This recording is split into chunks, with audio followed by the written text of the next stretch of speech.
Hey, what is up? Today's review is on, you know, you could tell. So the plot of this movie is that on Earth 828, which is on a distant universe from Earth 19,999 in the MCU, the Fantastic Four have been active for 4 years. Isn't that fitting? And the Fantastic Four were, as you can imagine, were originally four scientists who went on a space mission, and the the radiation from the cosmic rays gave them incredible powers. So there's Mr. Fantastic, played by Pedro Pascal, who could stretch his body into fantastic lengths and shapes. The Invisible Woman, played by Vanessa Kirby, who could turn invisible. Uh, Human Torch, played by Joseph Quinn, who can set himself on fire and fly.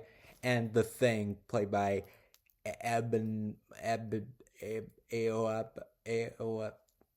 He's an actor from The Bear, who's a giant rock monster with super strength, they and years later they hear from Shella Ball, who's this universe's Silver Surfer, who's normally Norrin Rad's wife, who's the Silver Surfer in this universe now, that Earth has been targeted by Galactus, and Galactus is going to come down and devour the planet and destroy it.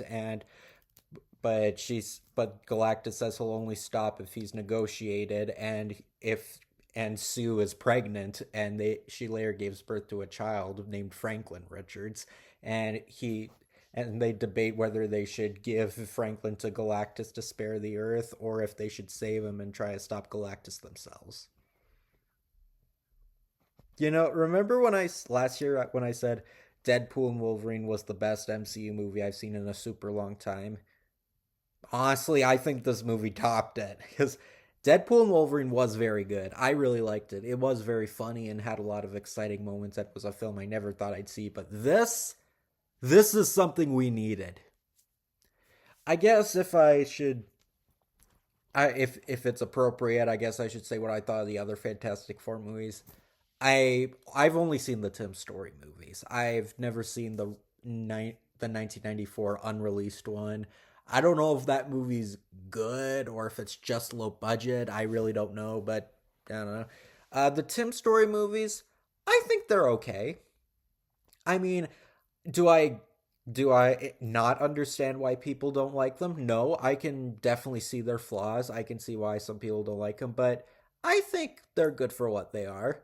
I didn't see the 2015 movie, and I'm not really feeling left out with that. But not only is this the best Fantastic Four movie that I've seen personally, this is easily one of the best movies in the MCU. Because what do you know? Just I guess you could say kind of like Superman, a superhero movie that embraces the characters and tries to be its own thing. Not another Guardians of the Galaxy? Who would have thought? Yeah, this is the Fantastic Four movie we've been waiting for. A movie that actually embraces the cosmic aspect, gives us a story that we haven't seen on film yet. Well, we did kind of get Galactus and Rise of the Silver Surfer, but even then, the execution was pretty thin, and we didn't really reach his full potential. Like Silver Surfer was cool in that movie, but Galactus was just a giant cloud vortex. It was not very neat, but this was way better.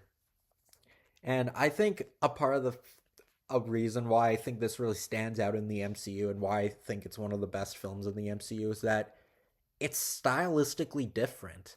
Like this movie is supposed to be set in a retro futuristic esque Earth that looks like the 60s, and yeah, you would think that's just nostalgia pandering, but it actually works because the Fantastic Four were arguably the biggest Marvel characters in the 60s. I mean, look at how many Marvel characters existed because of the Fantastic Four: the Inhumans, Black Panther, etc. So, yeah, I think the whole 60s aspect really works because that's kind of what the Fantastic Four were about. So, it kind of has a Jetsons vibe of being retro, but also like futuristic and sci fi, and it makes it stand out from all other superhero movies. And I think it really captures like the look and feel of the comics well. And all four actors are very good. I think Pedro Pascal is a great Mr. Fantastic. he has a really good balance of being charming and lovable and friendly, but also very smart and very brave. So I think so you could have easily just cast Pedro Pascal, just assuming that everyone will like Mr. Fantastic because they'll associate him with an actor people love. But no, they made him smart. They made him the good-natured leader that he usually is, and he did very good. Vanessa Kirby, I really liked as the Invisible Woman. She was the sensitive but strong significant other of Reed, but you can tell they've been together for so long because in the movie she's expecting a child, so you can tell they've been together. You don't have to show their relationship again because this is not an origin story, so you don't have to see everything. Um, Joseph Quinn was the show stealer as Human Torch. I thought he was very good. Like, yeah, he does have a lot of great moments with the flame on sort of thing where he's flying and it looks and the effects are very good. He definitely looks great when he's flying, and he really nails the young and very kind of mischievous, kind of a bit quirky, geeky vibe to him. Like I think he really captures his youthful, spirited personality would good. And I did like Chris Evans in the Tim Story movies, but I think Joseph Quinn, he was a fantastic Human Torch, no pun intended. Maybe he was just lucky he was given such good material. The guy who played the Thing, he was good. Was he as good as Michael Chiklis? No, I'm not gonna compare every actor to the other actors. Don't worry, but I liked him. I didn't really think he really had the kind of stubborn, grouchy, hot-headed personality that I always like from The Thing.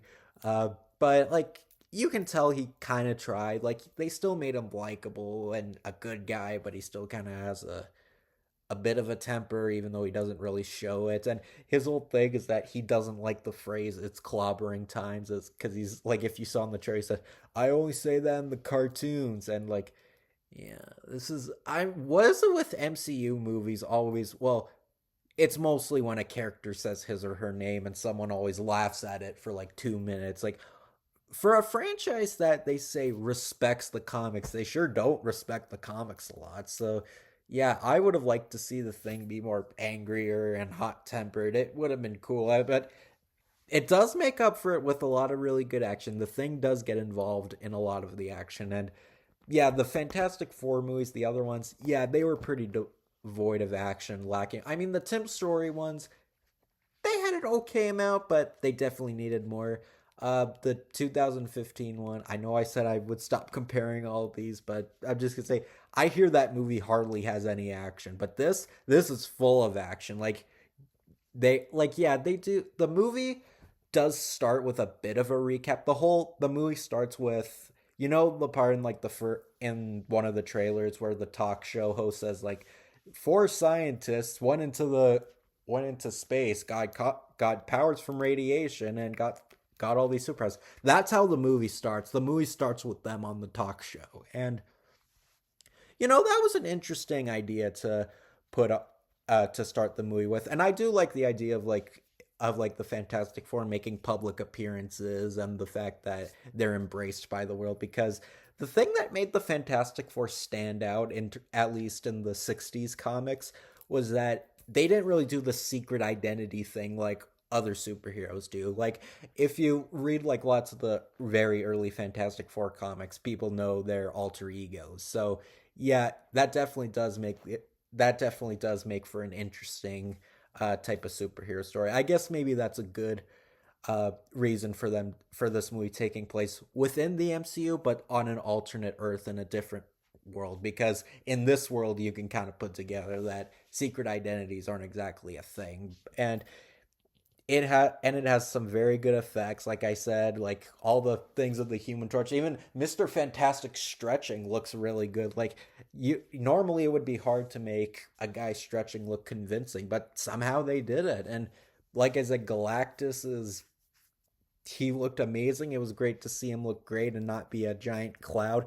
And I know some people are going to be negative and nitpicky saying his armor's over designed, and I'm like, you're getting an accurate looking Galactus, like it or not. And plus, look, he has lines and armor. Ooh, scary. But yeah, this is very good movie. If you want to see a Fantastic Four movie that really embraces like a style that of like a Silver Age esque type movie, comics for the movie, then this is a great one to check out. I mean, the Tim Story ones kind of did that, but I think this one did it in a more artistic way and without being too corny. It's corny in the right way because Fantastic Four, they always had a bit of humor, like particularly with Human Torch, and he does get some good laughs in this movie, and it's a really good film. I really don't know what else to say.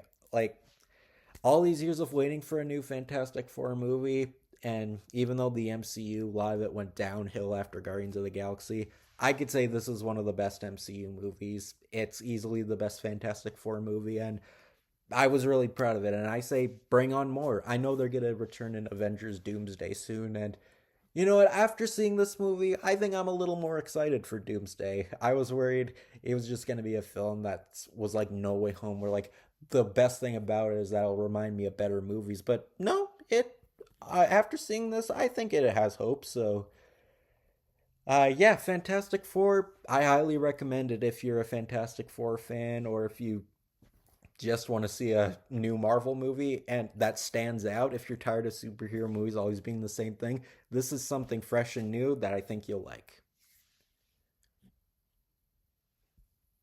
Okay, the trailers I got before the movie. I got Caught Stealing. I actually did see this trailer last week for my birth when I went to see I Know What You Did Last Summer for my birthday. Um, this one might be interesting. I might see it. I don't know, but who knows? I'm kind of interested in it. Maybe I'll keep this one in mind. I got Project Hail Mary again. Yeah, I'm still interested in this one. Ryan Gosling, space. How can you go wrong? It should be interesting. One battle after another again. Maybe this one might be interesting. Leonardo DiCaprio is usually a sign of a good film, and I do think it could have some good heartfelt moments and lots of drama involving him talking about his daughter, how much he misses him. Like it could be good. Wicked for Good.